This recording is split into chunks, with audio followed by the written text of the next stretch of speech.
Hello. Hello.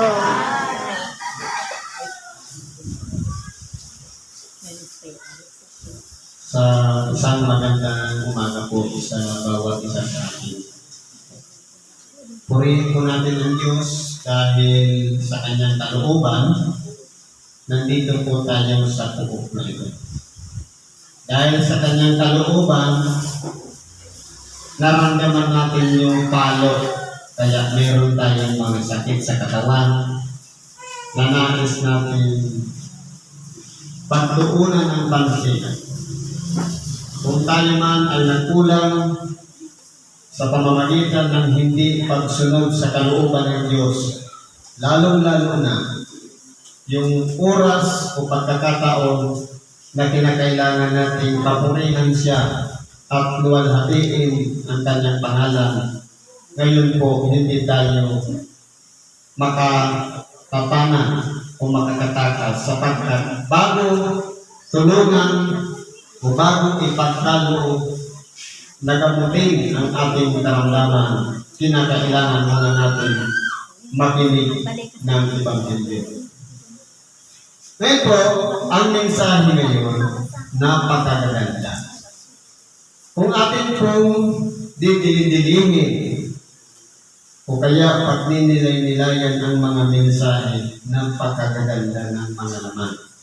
Ngayon po, sabi dito sa ikalawang aralin, sa Ebanghelyo ng Apostol Juan, sa Kapitulo 3, versikulo 1 hanggang 12. May isang lalaki na sa mga Parisiyo na nagngangalang Nicodemo, isang pinuno ng mga Hudyo.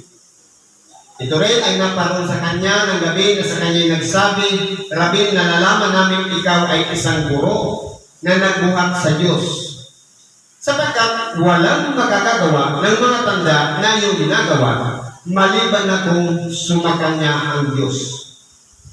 Sumagot si Jesus at sa kanya'y sinabi, Katotohanan, sinasabi ko sa inyo, maliban na ang tao'y ipanganak na muli, ay hindi siya makakakita ng kaharian ng Diyos. Sinabi sa kanya ni Nicodemo, paanong maipanganak ang tao kung siya'y matanda na? Makapapasok baga siyang bilang ikalawa sa tiyan ng kanyang ina at ipanganak? Sumagot si Jesus, Katotohanan, sinasabi ko sa iyo, maliban na ang tao'y ipanganak ng tubig at ng Espiritu, ay hindi siya makapapasok sa kaharian ng Diyos. Ang ipinanganak ng laman ay laman nga, at ang ipinanganak ng Espiritu ay Espiritu nga. Huwag kang magtaka sa aking sinabi sa iyo, kinakailangan nga kayo'y ipanganak na muli. Humihip ang hangin kung saan niya ibig at narinig mo ang kanyang ugong, ngunit hindi mo nalalaman kung saan nanggagaling at kung saan naparoon. Gayon ang bawat ipinanganak ng Espiritu. Sumagot si Nicodemo at sa kanya'y sinabi, paano pangyayari ng mga bagay na ito? Sumagot si Jesus at sa kanya'y sinabi, ikaw ang guro ng Israel at hindi mo na unawa ang mga bagay na ito? Katotohanan, sinasabi ko sa iyo, ang nalalaman namin ay sinasalita namin at aming nakita ay pinanutuhanan namin at hindi ninyo tinanggap ang aming patutuo. Kung sinabi ko sa iyo, ang mga bagay na nangukol sa lupa ay hindi ninyo pinaniniwalaan, paanong paniniwalaan ninyo kung sabihin ko sa inyo ang mga bagay na naukukol sa langit? Kung pag-aaralan po natin ang sitwasyon, isang guro ng Israel at ang ating dakilang Panginoong Hesukristo. Ngayon, sa kabila ng kanyang pagiging guro, dapat sana siya'y tagapagturo na ng Israel. Pero bakit naghahanap pa rin siya? Sapagkat nakita ng kanyang mata ang mga paghihimala o makapangyarihang mga gawa ng ating dakilang Panginoon. Sapagkat ang mga pilay nakakalakad, ang mga bulag nakakakita, ang mga bingi nakakarinig, At marami pa siyang mga pinagaling sa makatuwid bagay sa pamamagitan ng kapangyarihan ng Diyos ng kanyang mga gawa. Ang mga tao ay nagsisipag sigaling. Ngayon po, dito sa talatang ito, paano po natin maiugnay sa buhay natin? Sabi, ang ipinanganak sa laman ay laman nga. Hindi baga, meron tayong magulang sa laman. Pag ipinanganak tayo sa laman, kung ano yung nais na gawin ng ating magulang para doon tayo mamuhay at yun ang kalakihan natin, yun ang itinuturo sa atin. Hindi baga mula nung isilang tayo, pinahalagahan tayo ng ating mga magulang. Di ayaw tayong padapuan ng lamok, nakakulambo pa yan. Di kahit langgam, ayaw man lang tayong magagat. Di kahit nalamigin tayo, balot na balot, at iniingatan tayo ng lubusan na hindi tayo magkaroon ng karamdaman, ni malipasan man lamang ng gutom. Ganyan po ang pagkalinga ng magulang sa laman. Sa makatuwid, lalaki tayo, kamumulatan natin ang pagmamahal ng isang magulang. Subalit, nung siya ay magkaroon na ng malay, unang ulirap, pagkaminsan, kahit anong hirap o sakripisyo ng magulang sa anak, nababaliwala po yan ang nangyayari. Sabi nga, ang masasamang kaibigan ay sumisira ng magagandang ugali. Kapag ang bata ay lumabas na ng bahay na impluensyahan ng mga kaibigan, minsan pag-uwi sa kanyang tahanan, nagiging pasaway na, palasagot na sa magulang. Nakalimutan kaya natin yung sinasabi sa banal na kasulatan. Sabi sa mga anak, igalang ninyo ang inyong ama at ina. Ito ang unang utos na may pangako upang mabuhay ka ng malaong sa lupa at yumaon ka ng mabuti sa lupa. Ibig sabihin, dalawang bagay ang tatanggapin ng isang bata, ng isang tao na may respeto sa magulang sa makatuwid bagay, ang mahabang buhay at mailayo tayo sa lahat ng uri ng kapahamakan. Ngayon, nais natin ipanganak sa Espiritu na walang iba ang kikilalanin naman natin, Ama natin sa Espiritu, sa makatuwid bagay ang Diyos na makapangyarihan sa lahat. Paano tayo may panganganak na muli? Ito ba'y ipatasok muli sa tiyan ng ina at sa kaiiri muli at ilalabas? Hindi po. Ang ipinanganak ng laman ay laman nga. Mabubuhay yun ayon sa laman, ayon sa turo ng kanyang mga magulang na nasa laman. Ang ipinanganak ng tubig sa makatuwid bagay, sa kabila ng ating mga pagkakasala, nakilala natin ay may Diyos at nasumpungan natin ang ating sarili na tayo'y mga makasalanan at nagsisi tayo sa pamamagitan ng pagluluha natin. Yun maunawaan natin. Kapag tayo ay lumuluha na, ipinapanganak na tayo sa Espiritu. Ipinapanganak na tayo sa tubig. At ito na yung magbabago ng ating sarili sa makatuwid. Ang isang tao mula sa makasalanan at nagsisi ng kanyang mga kasalanan at tinanggap ang Espiritu, ang pagbabagong muli ng kalagayan sa makatuwid bagay. Si Kristo na ang nananahan sa ating buhay. Kung dati tayo noon mainggitin, nung ipinanganak tayo sa pamamagitan ng tubig at Espiritu, hindi na tayo mainggitin. Kung tayo noon madamdamin, nung masumpungan natin ang Ebanghelyo, hindi na tayo ngayon madamdamin. Kung tayo noon ay magagalitin, bagamat tayo ngayon nasumpungan na natin, magagalitin pa rin tayo. Pero hindi na tayo nagtatanim ng sama ng loob at tumatagal hanggang sa huling hininga ng ating buhay. Ibig kong sabihin, kung ang galit natin noon, humahantong sa puot, hanggang kamatayan, hindi ko ikaw ngayon patatawarin. Pero nung masumpungan natin si Kristo at ang kanyang aral, Bagamat tayo'y nagagalit, hindi na natin pinalulubugan ng araw. Hindi masama ang magalit, pero dapat kinakailangan yung pinagalitan mo o yung taong nakaalit natin dito sa ibabaw ng sanglibutan, kinakailangan kung nandidiyan ang katotohanan sa ating buhay, kinakailangan makipag-ayos na tayo hanggang maaga pa at hindi na kinakailangan malulugan ng araw upang sa ganon ay hindi na magkaroon ng pagkakataon ng dyablo para gamitin yung galit na yun upang tayo'y mapahiwalay sa Diyos. Kaya kung halimbawa po, tayo noon ay isang masamang tao, nakarinig tayo ng Ebanghelyo, nagsisi tayo, nagluha, at sa pamamagitan ng Espiritu, binago na tayo. Pagdating po kasi sa harapan ng ating dakilang Panginoon, sa Diyos na makapangyarihan sa lahat, hindi niya po tinitingnan ang dati nating kalagayan.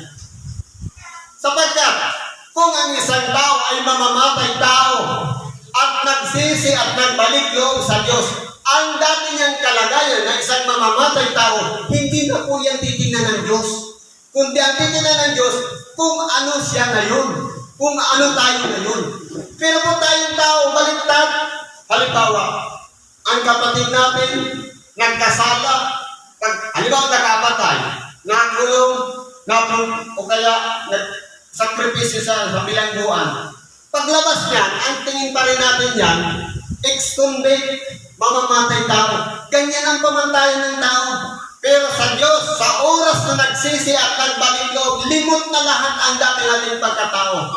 Sa makatuwid kaya nga, ipanganganak ng Espiritu sa makatuwid. Kung tayo'y marupok, mahina, hindi natin kayang gawin ang isang bagay na mahirap gawin, nandiyan ang Espiritu upang siya'y manguna sa ating mga kaisipan, kasama ng ating sariling Espiritu sa makatuwid bagay, ang bagong buhay sa paningin ng Diyos at sa piling ng ating dakilang Panginoon. Nabubuhay na tayo dito sa ibabaw ng sanglibutan na isang mabuting tao. Kumbaga, kung halimbawa, ang pangalan natin ay Kulas, yung dating Kulas na madamdamin, yung dating Kulas na magagalitin, na masama ang ugali, mapanimuguin, pagdating ng makasumpungan natin at nagsisi ng kanyang mga kasalanan, isa na siyang bagong nilalang. Yun po yung ipinanganak sa Espiritu. Pero kung tayo po, bumabalik pa sa halimbawa, yung nasumpungan natin yung ating kapwa na kaalit natin, nang matagal na panahon at nasumpungan natin, galit pa rin tayo sa kanya. Ibig sabihin, hindi pa tayo binago. Kung binabalik-balikan natin matagal na panahon na nangyari na sa buhay natin, sabi nga, past is past. Ang nakaraan ay nakaraan, hindi na po mabalik yan. Kahit i-rewind mo pa yan na inangulit, hindi na yan may babalik. Ang harapin na lang natin, ano ang solusyon para ma-solve ang problema. Yung nakaraan, hindi para matakpan na yun. Pero dahil nga, nararamdaman natin ang sakit, naranasan natin, nakamemorya po yan dyan. Pero dapat aalisin natin yan sapagkat magiging sagabal yan upang manahan sa atin ang Espiritu Santo sa ating buhay. Kaya po dapat bago na tayong nilalang. Kung dati tayo noon may mga inipon na laman ng ating isip na mga sama ng loob, binanakit puot, pagdating sa pagbabagong Espiritu, walang iba ang ipanganak na muli. I-raise na po lahat yun sapagkat magiging balakid yun upang ang Espiritu Santo ay hindi makapanahan sa buhay natin. Kaya po, kahit anong panalangin natin, kahit anong hihin natin sa Diyos, bakit kaya hindi pinagkakaloob? Dahil nagiging sagabal yun, nagiging balakid upang ang panalangin natin ay makarating sa Kanya. Madali lang naman po iparating sa Diyos ang panalangin natin.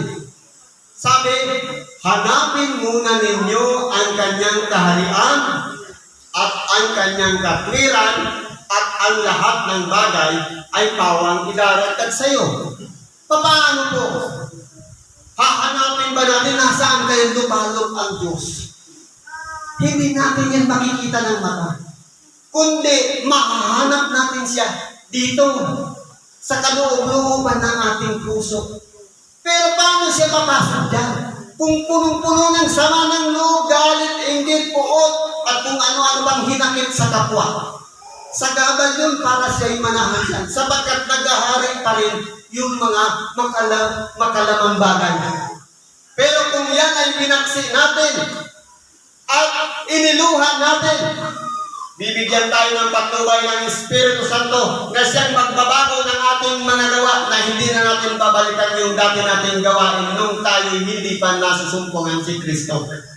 At pagkatapos doon, mananahan sa buhay natin ang Diyos. Kung para tayong nananalangin, nandiyan yan sa kalooban natin ang ating hinihingan. Ganyan po ang magiging kalagayan niya. Sabi nga, malaki ang nagagawa ng pananalangin ng isang taong matuwid. Sa makatuwid, kung ang tao ay binago na ang kanyang sarili at hinanap na ang katwiran sa kanyang buhay, bagamat na nagkakamali sa bawat oras na pananalangin nagsisisi, at sa oras na bawat nakikinig ng Ebanghelyo, sabi ng ating dakilang Panginoon, kayo'y nangay malilinis na sa pamamagitan ng mga salitang aking sinilta. Kaya ang obligasyon ng tao para maging tagasunod ni Kristo, makinig ng Ebanghelyo at manalangin sa bawat panahon. Hindi lang sa oras ng pagtulog, hindi lang sa pag-oras na aalis tayo, o kakain tayo o kung anumang bagay, kundi sa lahat ng pagkakataon, palagi tayong nakikipag-ugnayan sapagkat maaaring magkamali tayo ng lakad, maaaring magkamali tayo ng pagpapasya, na iyan ay ikapapahamak natin. Pero kung nariyan siya sa ating kalooban, sabi nga, ako'y ipinako. Basahin natin. Sa mga ipinanganak sa Espiritu. Ang sabi dito sa Galatia 2, para maunawaan natin kung ano ang ibig sabihin ng ating dakilang Panginoon. 2:19-20. Sapagkat ako sa pamamagitan ng kautusan ay namatay sa kautusan upang ako'y mabuhay sa Diyos.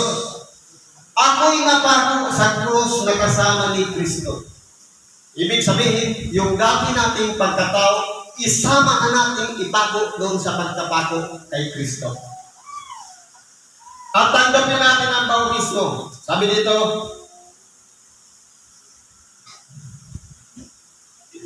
at ako'y napako sa krus na kasama ni Kristo at hindi na ako ang nabubuhay. Ibig sabihin, hindi na tayo magpapasya ng ating sarili.